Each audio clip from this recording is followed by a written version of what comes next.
I definitely tried to find my most rainbow pride flag looking outfit for this video today. Hi everyone, my name's Chloe, welcome back to my channel. Thank you for being here today. Today's video is going to be the Pride Flag book tag.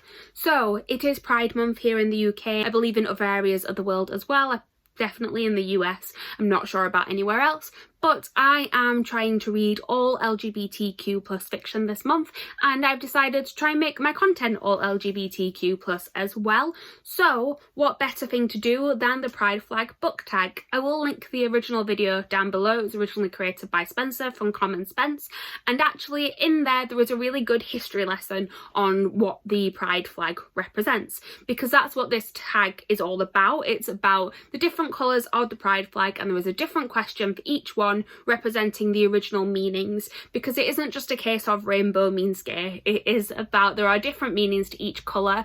I will say I know that there are various different versions of the Pride Flag these days. There are obviously the different ones for different identities, but also the sort of standard Pride Flag isn't necessarily the Pride Flag that we see represented the most these days, because we have the more updated versions that include extra colours, such as ones to represent people of colour, and then there's ones that represent the trans community as well.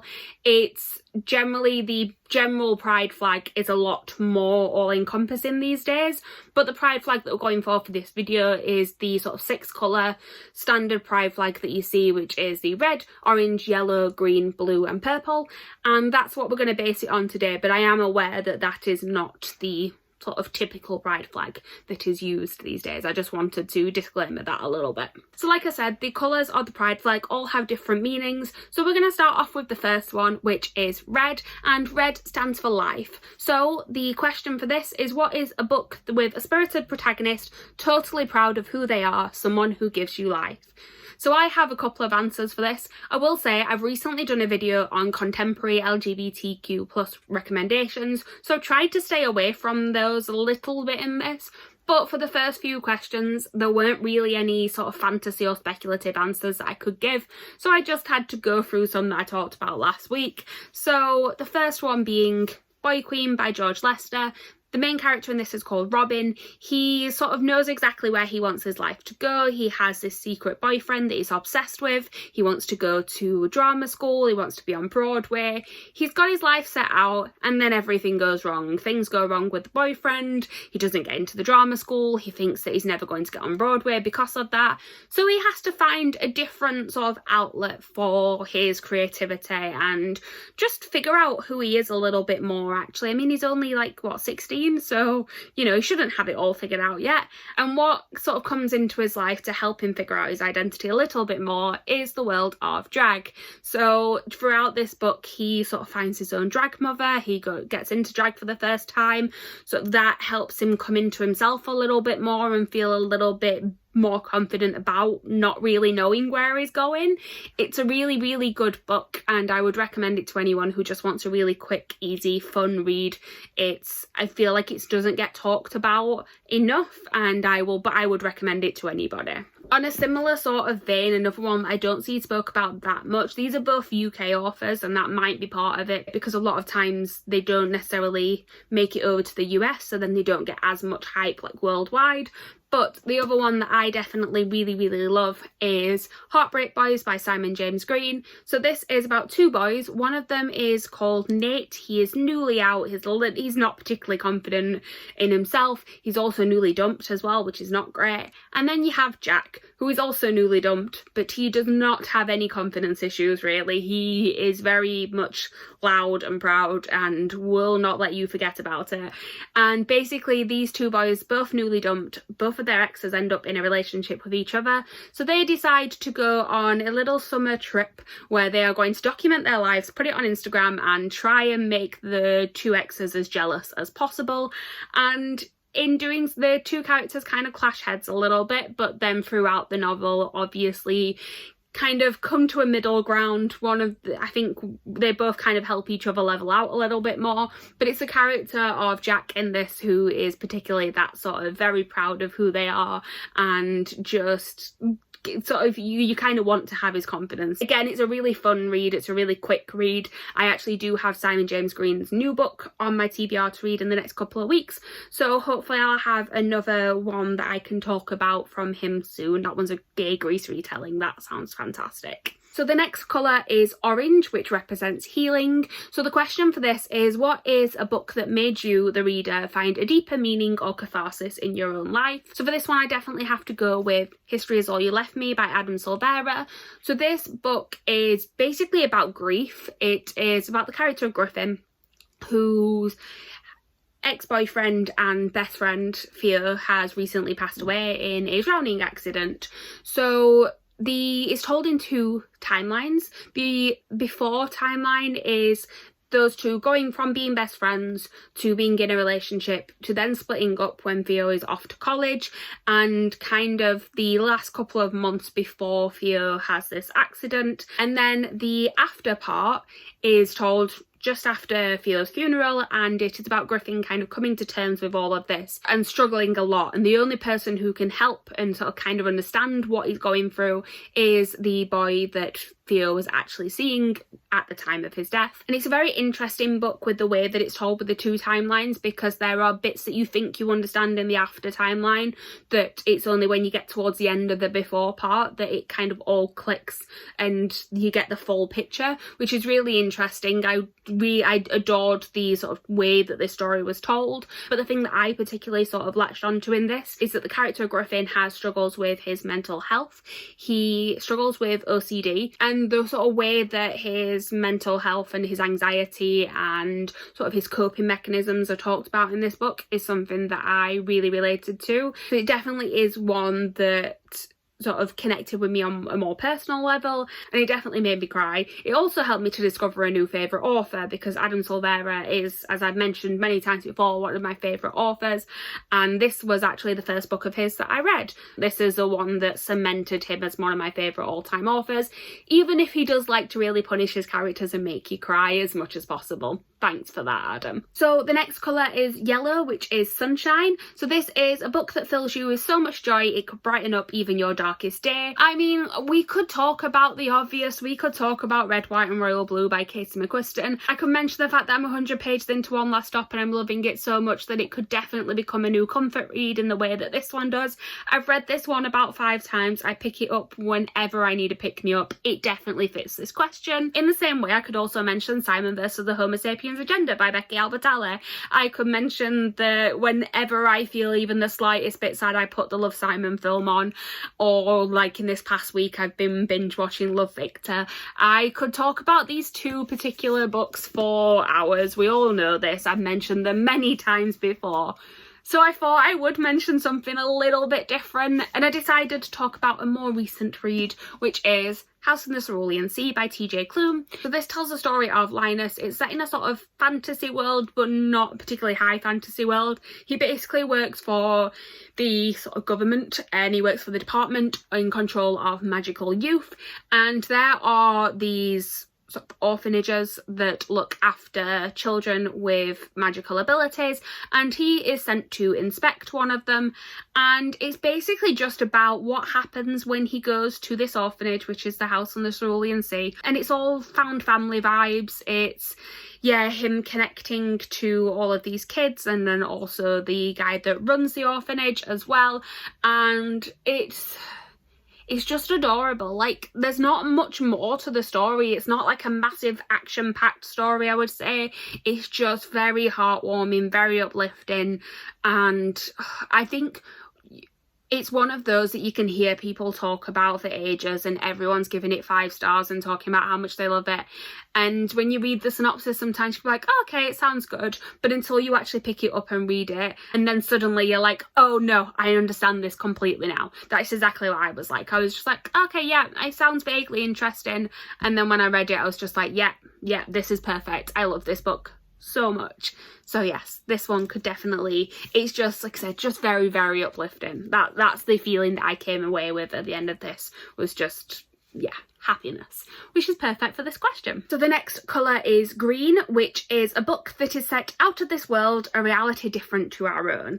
So I have a couple of answers for this. The first one's being a little bit of a cheat because actually they are kind of set in our own world, but just a world with magic, and that is Carry On and Wayward Son by Rainbow Rowell. Yes, I am annoyed that these covers do not match. I've talked about that before, but I really love these books. They're basically set in a world where magic exists. It's a world of mages, and Simon is basically the chosen one. He is supposed to, there's a prophecy where he's supposed to defeat it's called the Insidious Humdrum, but that's not really the storyline of it. Like, it is, but that's not what it's actually about. What it's actually about is Simon and Baz's relationship. They are roommates at this school.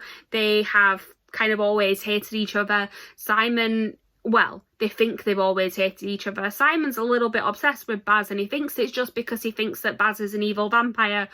But is it that, or is he just a little bit obsessed with him because he's a little bit in love with him? You can probably guess what the answer is.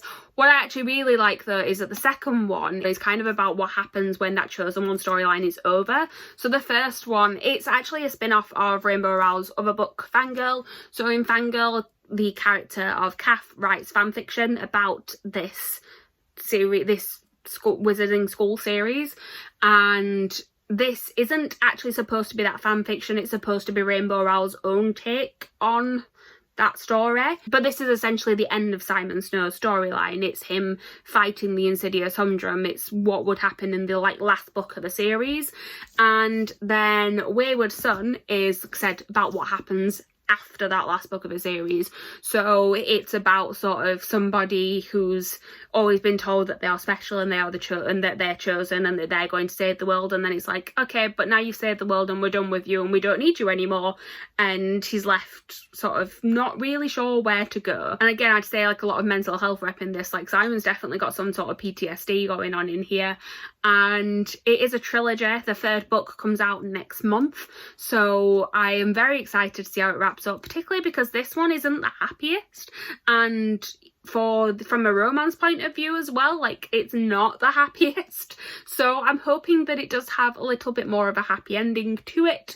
But yeah, I really enjoy these and I can't wait to see how the storyline wraps up. And then in one that is actually in a different world, because there are 4 different worlds in this one, there are 4 different Londons, because this is A Darker Shade of Magic by B. Schwab. This is the Illumicrate special edition with the Rosie Thorns papercraft covers on there. So in this series there are 4 different Londons. There is Grey London, which is very similar to our own London. There isn't magic in there. There is Red London, where magic is thriving. There is White London, where magic is dying out and it's a little bit dangerous there. And then there is Black London, where magic basically took over and it's been destroyed by magic. The main character, Kel, is something called an Antari. So Antaris can travel between the 4 different Londons, and it basically tells the story of when pieces from different Londons start to appear in places that they're not supposed to, and kind of what happens when the boundaries are crossed a little bit. I'm not going to go too much more into it because it's a 3-part series. There's quite a lot to tell, and I also won't necessarily talk too much about the LGBTQ representation in this because it actually doesn't really come into play until the second one, and it could potentially be a spoiler because I can't remember if it's mentioned in the first one. It's in someone's backstory that then becomes more of a present storyline as it goes along, so I'm not going to mention too much about that storyline. But if you have read it, you know which couple I'm talking about. You know why I love them so very much. They are actually my favourite characters in this series, and I'm very excited for the Threads of Power series, which is going to be a new trilogy set in this same world. And Victoria Schwab has basically said that anybody who didn't die in this series is going to be a fairly major character in the new series, so I'm very excited to see where this goes from there. And the next colour is blue, which represents peace. So that is a book where one of the characters finds peace with a difficult truth. So I have a couple of books for this. Again, one that I've already spoke about, but I do want to mention it again, and that is Like a Love Story by Abdin Azemian. And this one is about a character called Reza who is struggling with coming out to his Iranian family because he's worried about sort of whether he's going to be accepted within his culture. And when his family moves to New York, he meets two characters, one called Judy and one called Art, who are best friends. He ends up forming a relationship with Judy, but then very quickly realizes that actually it's Art that he wants to be with, and that kind of causes a rift within the friendship group. This story definitely starts off as more of a coming out and a love triangle type storyline, but then very quickly takes a turn going more towards the fact that this is set during the AIDS crisis. So it's a time when there was this virus that was seemingly targeting gay people, and it's about his fears of whether or not him coming out as gay is him sort of sentencing himself to death almost. It's a very hard-hitting storyline, particularly, I've mentioned before, but the ending in particular kind of floored me in this one.